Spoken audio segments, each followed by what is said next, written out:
tem dormido bem? Em média, passamos 1/3 de nossas vidas dormindo.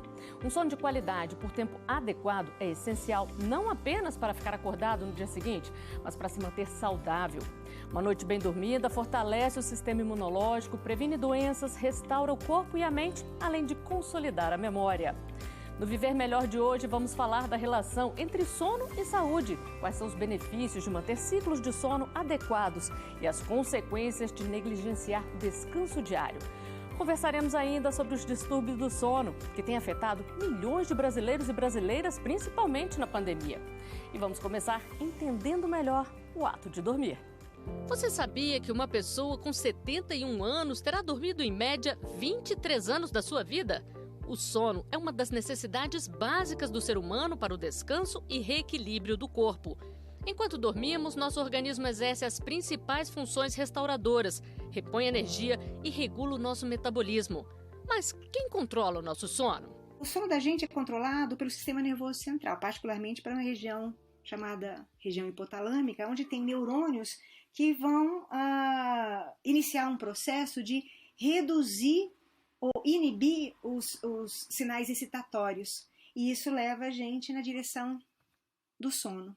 Além disso, existe um padrão circadiano. A gente teria um relógio biológico no sistema nervoso central, lá no nível do hipotálamo, que ele marcaria mais ou menos as 24 horas. E faria a gente ter atividades de buscar o sono e de acordar, né?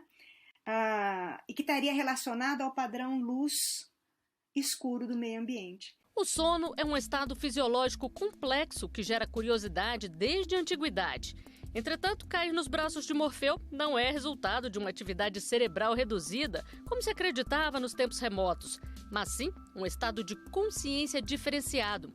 Hoje, ele é dividido em duas fases principais: o sono REM, sigla em inglês para movimentos rápidos dos olhos, e o não REM, que é subdividido em 3 etapas. Durante a noite, nosso sono passa pelas fases repetidas vezes, em ciclos, cada qual com suas características fisiológicas, durações e funções. O primeiro estágio do sono não REM é onde ocorre a transição da vigília para o sono leve. No segundo, começamos a dormir com mais profundidade e entramos na terceira etapa, chamada de sono profundo. Em seguida, passamos para a próxima fase do descanso, que é quando ocorre o sono REM. Vários fatores estão associados a esse padrão do sono que a gente tem adequadamente. Então, além da atividade cerebral, a frequência cardíaca, a pressão arterial, a atividade do sistema nervoso autônomo, particularmente o simpático, o tônus muscular, ele vai variar, o fluxo de sangue para o sistema nervoso central, o padrão respiratório modifica. Com o padrão respiratório também modifica uma resistência ao fluxo de ar, né, para os pulmões entrando e saindo. A função renal também pode ser modificada, a função endócrina, como eu comentei, e até a excitabilidade sexual. Para compreender melhor sobre a relação entre qualidade do sono e saúde, eu converso agora com a psicóloga Sandra Tâmbara e com a médica neurologista Larice Degani. Muito obrigada pela participação de vocês. Doutora Sandra, a gente viu aí no VT que o sono tem várias fases. O que acontece com a gente durante esses períodos e qual a relação aí entre a qualidade do sono, a saúde, consolidação de memórias? Pois é, a Carla Carvalho, a doutora Carla, explicou muito bem a parte fisiológica. Então, a gente começa a entender o que acontece com o nosso corpo enquanto nós estamos dormindo. Então, nós passamos a entender que o sono tem uma função fundamental para tratar do nosso corpo. É uma terapia que a Mãe Natureza nos deu. Doutora Larice, quanto a gente deve dormir por dia para poder ter ali um sono suficiente? Porque um bebê dorme muito, um adulto dorme menos. Qual o período ideal? Então, Flávia, não existe assim um período ideal, tá? As pessoas costumam falar de 8, 9 horas por 9 horas de sono por noite. Mas isso é muito individual de cada pessoa. tem pacientes que a gente chama de dormidor curto, que assim, 5 horas de sono basta, até menos. Eu já atendi pacientes que dormem 4 horas de sono e que no dia seguinte está jóia, está ótimo para as atividades. Em contrapartida, existem também aquelas pessoas que são os dormidores longos, que só 8 horinhas, 9 horinhas não dão nenhum resultado. Precisa de ter mais horas de sono, 10 até 12 horas de sono. Então, realmente, assim, é uma coisa muito individual. O que a gente fala é que a qualidade do sono é mais importante a qualidade do que a quantidade. O que seria essa qualidade? É aquela pessoa que, independente da quantidade de horas que dormiu na noite, acorda bem, acorda disposto, consegue fazer todas as suas atividades sem nenhum prejuízo causado pela falta de sono, entendeu? Então, realmente é muito individualizado isso. A gente fala que a média de sono para cada pessoa seria de 7 a 8, mas eu acho assim que a gente não tem que seguir isso como uma regra, porque existem sim as exceções. O que acontece quando a gente negligencia o sono? Quais são as principais reclamações aí no seu consultório?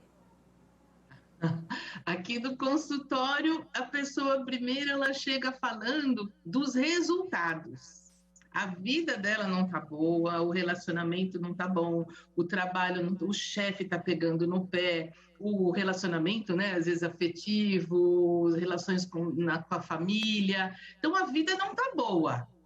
Então, ele chega querendo que eu a ajude a resolver esses problemas. E aí eu vou direto, né, em 3 coisas, Flávia: alimentação, exercício físico e sono.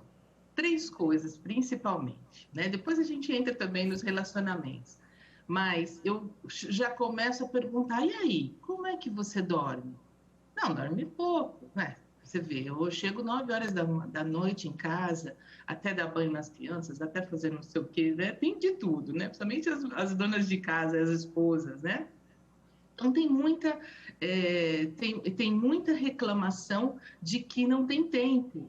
Por quê? Porque como nós temos que dar muito resultado no nosso dia, nós temos que render, sermos produtivos, nós tiramos do sono. Mas aí o corpo cobra, né? Quando a gente não se cuida, não dorme.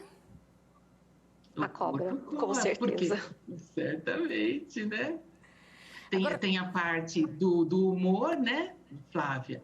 Tem o humor, tem a não criatividade, a solução de problemas. Agora vamos descobrir o que é mito ou verdade na crença popular para evitar noites insônias.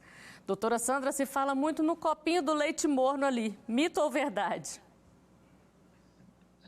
O copinho de leite, ele pode até ser verdade, olha lá. É um mito, porque, né, precisaria tomar muito leite para poder fazer o efeito lá. Olha, o que eu acredito é assim, tudo depende da intenção com que você faz aquilo.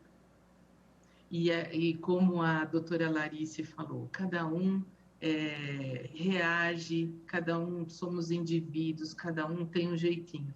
Se tomar o leitinho para você e ficar ali relaxada na sua poltrona, ler um livrinho antes, isso vai relaxar?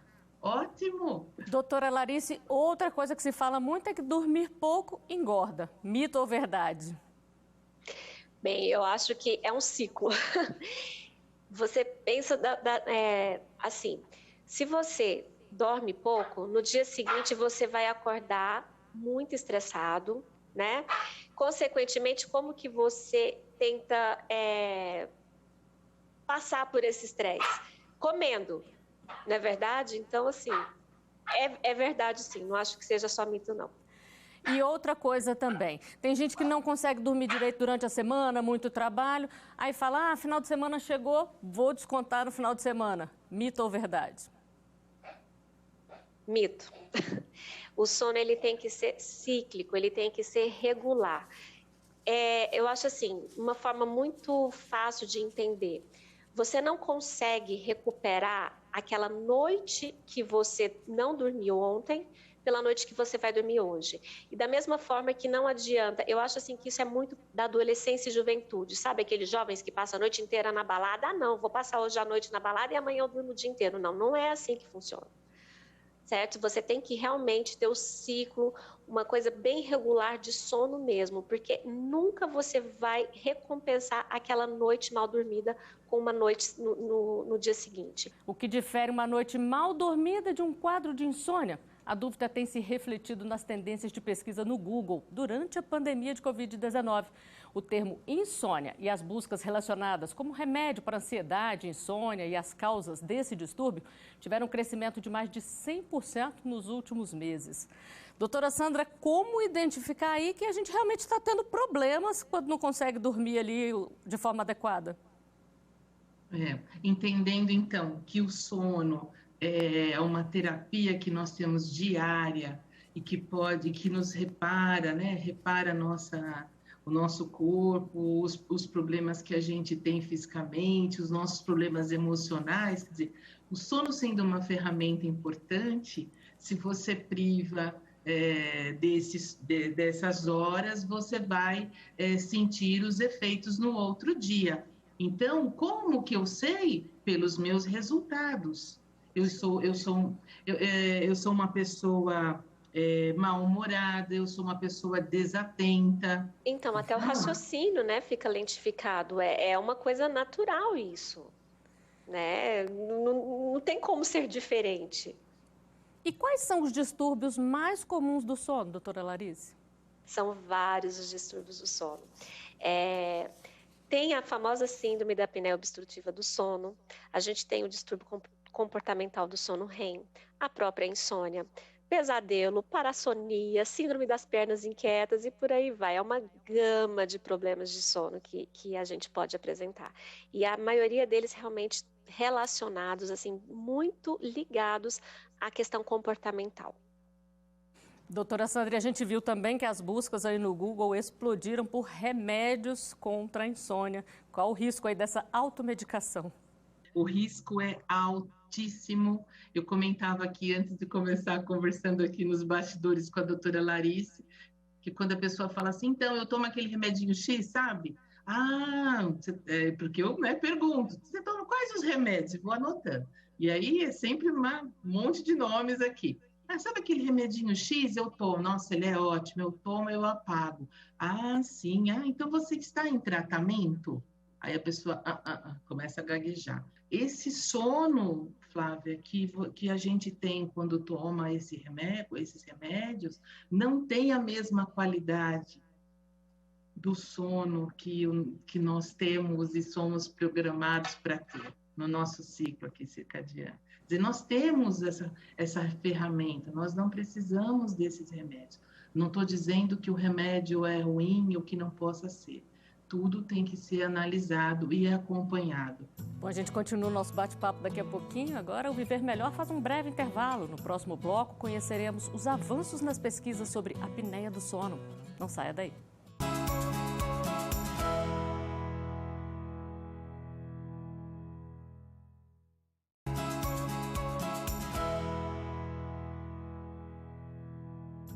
Viver Melhor está de volta e hoje fala sobre um assunto que tem permeado as noites insônias de muitos brasileiros e brasileiras: o sono e a saúde. E quando o assunto é dormir, os barulhos podem atrapalhar. Mas todo mundo já roncou pelo menos uma vez na vida. Porém, quando é muito alto e incomoda quem está perto, pode ser um sinal de alerta. O ronco é o sintoma audível da síndrome da apneia obstrutiva do sono. O problema afeta mais de 936 milhões de pessoas, sendo que 85% não são diagnosticadas. O dado da revista científica The Lancet atualiza os números da Organização Mundial de Saúde levantados em 2007. Mais de 100 milhões de pessoas convivendo com o problema, número que aumentou 10 vezes em relação ao estudo anterior.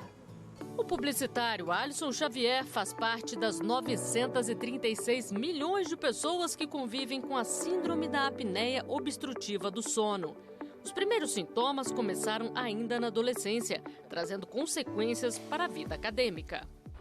Uma característica de quem tem esse tipo de problema é que, às vezes, quando acontece de você entrar em sono profundo, é sempre entre 4h30 às 6 horas da manhã. Que é na hora que você tem que estar acordando para fazer as coisas para poder começar a vida. E você já acordava exausto, não consegue chegar no horário, está sempre em ritmo lento, é horrível. Convivendo com a doença há anos, Alisson conta que já se acostumou a dormir 4 horas por noite e às vezes até menos. Mas foi após uma viagem que decidiu, de fato, procurar um médico. Eu percebi que eu precisava de ajuda quando um belo dia eu estava a trabalho em São Paulo e eu fui reservar um hotel e eu não li muito bem as especificações, que estava escrito lá que era um hostel. O hostel é um ambiente compartilhado e tal. E aí, quando eu cheguei lá, tinha um monte de gente, aquela coisa. Fui tentar dormir, incomodei todo mundo, né? Na hora de dormir, o dono no meu pé lá, Alisson, acorda, vira pro lado. Estão reclamando que você tá roncando demais, cara. Vira pro outro lado aí. Eu tomei a decisão de ficar acordado, fui lá pro hall e tentei dormir sentado lá no hall. Também não consegui, porque incomodava do hall também. A apneia do sono é mais do que um ronco. Quem sofre desse distúrbio experimenta paradas respiratórias repetidas e temporárias, enquanto dorme. A respiração cessa porque as vias aéreas colapsam, impedindo que o ar chegue até os pulmões. Entre os principais sintomas da apneia também estão os engasgos ao longo da noite. Por exemplo, uma coisa que quem sofre disso tem que comer super cedo durante a noite, no máximo até as 19 horas ou até antes mesmo. E não comer mais nada. Senão, quando você está dormindo durante a apneia, você acorda com refluxo, vomitando tudo aquilo. É horrível. Para identificar a síndrome, é necessário ir a um especialista e fazer um exame específico. A apneia do sono diminui a qualidade de vida e muitas vezes desgasta relacionamentos. Mas a maior consequência das interrupções respiratórias ao longo do sono é para a saúde. Esse é o tema do quadro Avanços de hoje. Vamos conferir os resultados de 2 estudos realizados por cientistas norte-americanos e portugueses.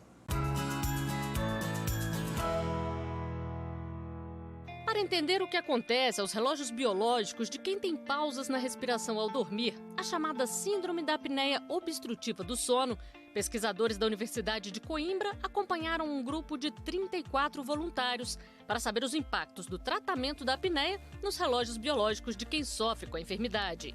O estudo apontou a necessidade urgente de encontrar novas estratégias que melhorem e antecipem o diagnóstico desse distúrbio do sono, que pode promover ou agravar diferentes comorbidades no organismo. Há várias consequências da apneia não tratada. Uma das principais é a hipertensão arterial, que é o aumento da pressão.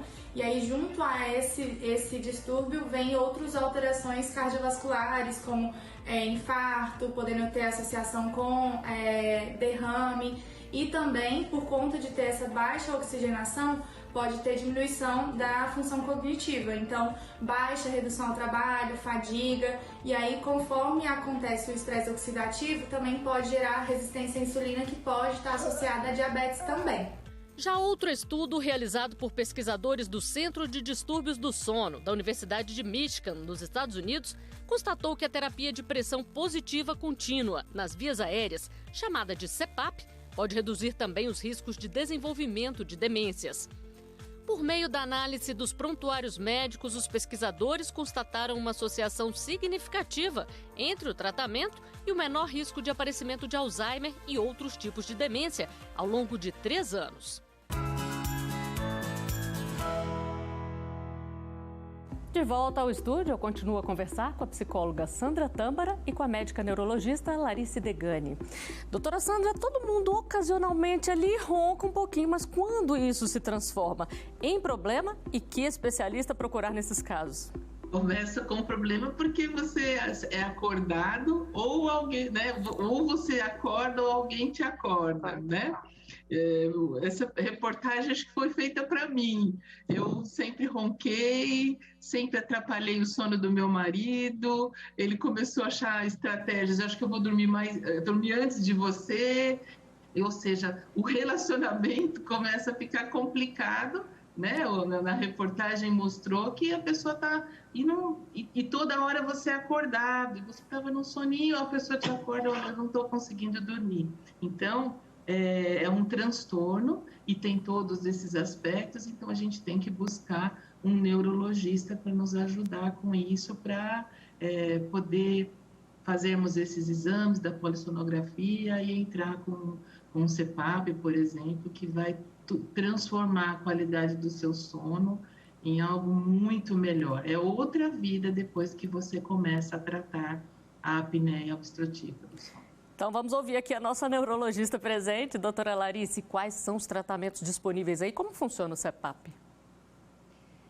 O CPAP é um aparelho que você coloca como se fosse uma máscara na face, né? Como diz a reportagem, a apneia obstrutiva do sono, ela se caracteriza por ciclos que tem uma obstrução das vias aéreas, então o ar não entra. Então o CPAP, ele vai funcionar dessa forma, ele é um aparelhinho que a gente coloca a máscara e ele vai fazer uma pressão positiva e contínua nas vias aéreas, impedindo que tenha o fechamento dessas vias aéreas, entrando então o ar constantemente, não vai ter essas pausas respiratórias, né? Então é assim que funciona a terapia do CPAP.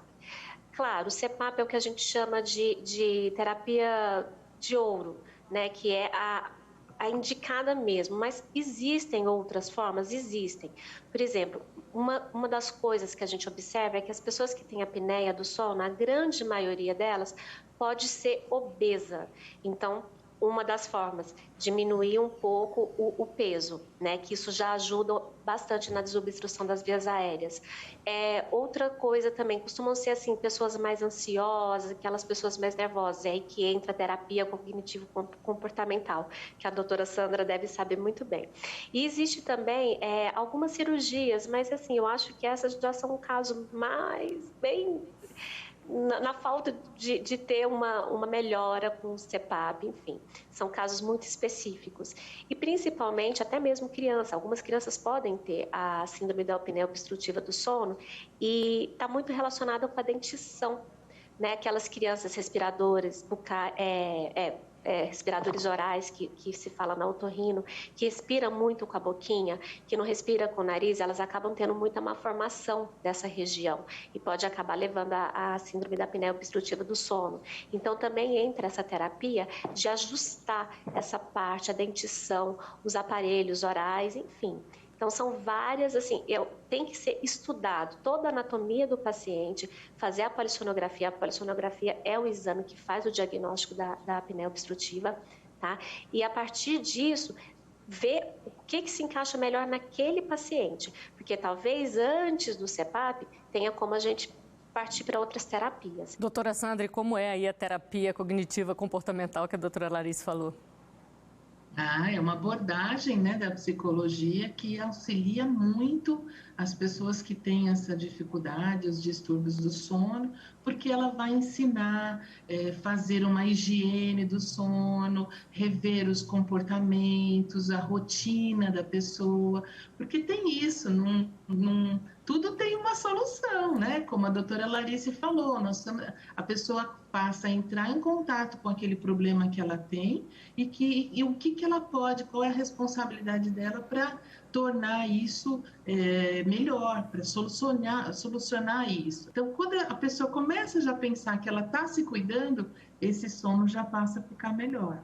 A gente também conversou com a biomédica Natália Bart para saber quais outros impactos a privação de sono traz e como as noites em claro afetam os aspectos mais íntimos da vida.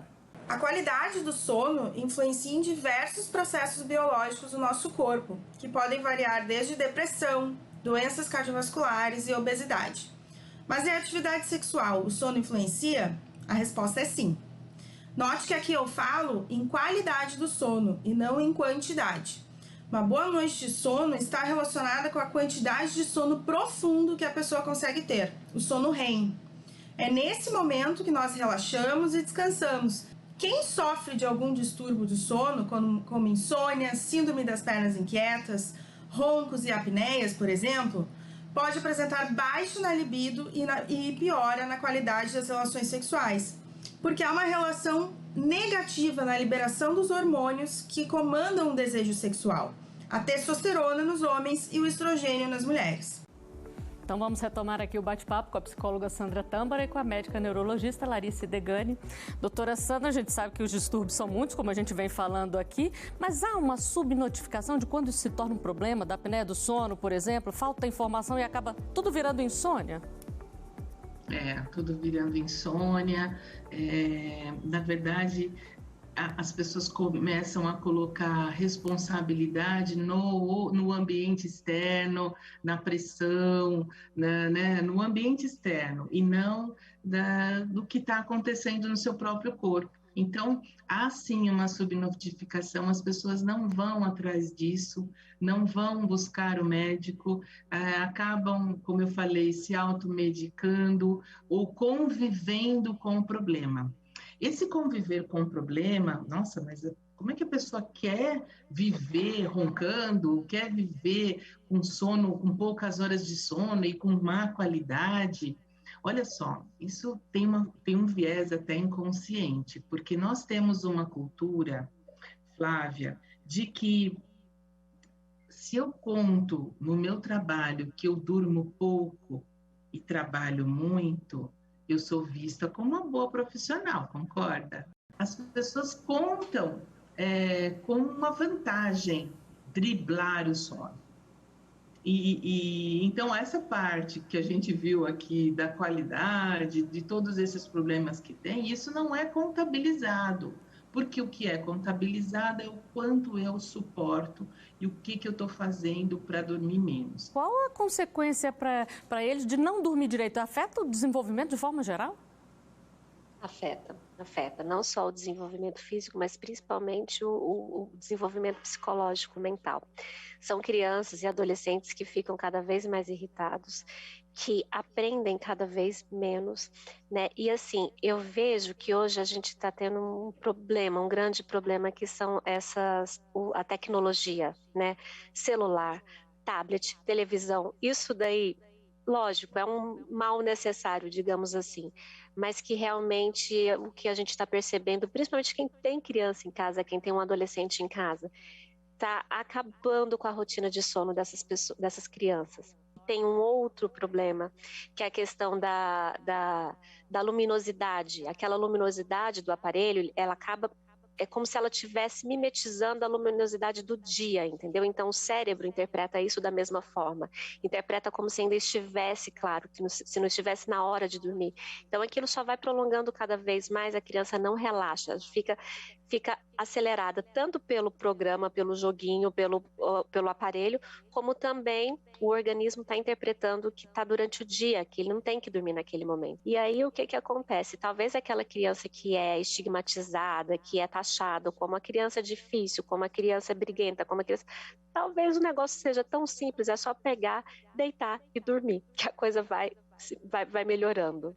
Bom, e para a gente encerrar, doutora Larice, a gente pode ficar tranquila e tem avançado os tratamentos para esses distúrbios do sono, para a gente dormir melhor e, consequentemente, viver melhor também? Flávia, avançar, eu acho que assim, avançado, claro que está avançado. A gente tem várias medicações, não é o ideal, mas para aquelas pessoas que realmente precisam. Só que a gente sempre vai voltar no pilar que a doutora Sandra colocou. Sono é qualidade, é mudança do estilo de vida, entendeu? É você fazer a sua terapia cognitivo-comportamental, é você mudar, ter higiene de sono. Aquela velha história que a gente está acostumado a ouvir, mas que ouve e ninguém faz, né? Que é o exercício físico, que é a alimentação saudável, que é tentar se desligar um pouco, respeitar aquele momento para deitar, dormir, descansar, repousar. Certo? Então, assim, no meu ponto de vista, eu acho que pode ter a terapia que for. Se você não partir do básico, que é a higiene do sono, não adianta, não vai ter remédio que vai fazer milagre. Então, fica aí a dica, vamos cuidar do nosso sono. Doutora Larice, doutora Sandra, muito obrigada pela entrevista aqui. E o Viver Melhor fica por aqui. Não deixe de acompanhar nossas redes sociais, Instagram, Twitter e YouTube. Até o próximo programa. Tchau!